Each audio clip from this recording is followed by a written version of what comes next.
Hi guys! Hello everyone! Welcome to my vlog. Yes guys, nandito ako ngayon sa E-Mart Mall. Kasama ko yung aking anak na bunso. So guys, may binili kami dahil bukas mayroon siyang pupuntahan. So kailangan namin bumili ng mga kumbaga dadalhin niya. Tapos yan guys, ang mga pinili niyang mga bibilin ay mga dadalhin niya bukas. Ang dami. So ayan, habang naghanap pa siya ng pandagdag niya na dadalhin, so ako naman ayan, nag-ikot-ikot ako dyan sa may groceries.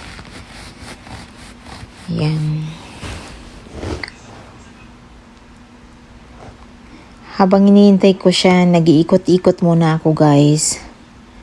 Dahil hindi niya yata nakikita yung kanyang bibilin pa. So ako muna ay nag-ikot-ikot.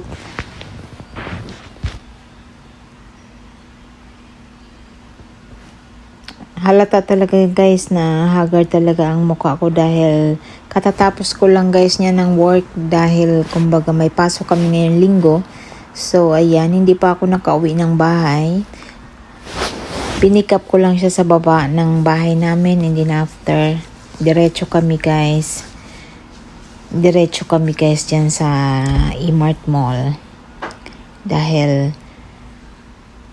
sabi ko wala ng oras, magsisimba pa ako pero hindi ko na nga natuloy ang pagsimba ko dahil nga na pagod talaga ako. Kaya ayan, habang naglalakad ako, si Bunso wala pa.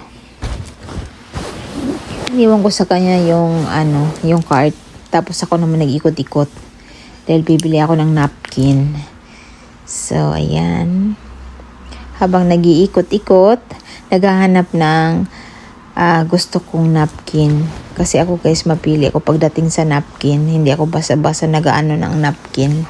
Hindi ako basta-basta bumibili kasi pag minsan, depende minsan, baka mamaya ma-allergy. Kaya yan ang iniiwasan ko.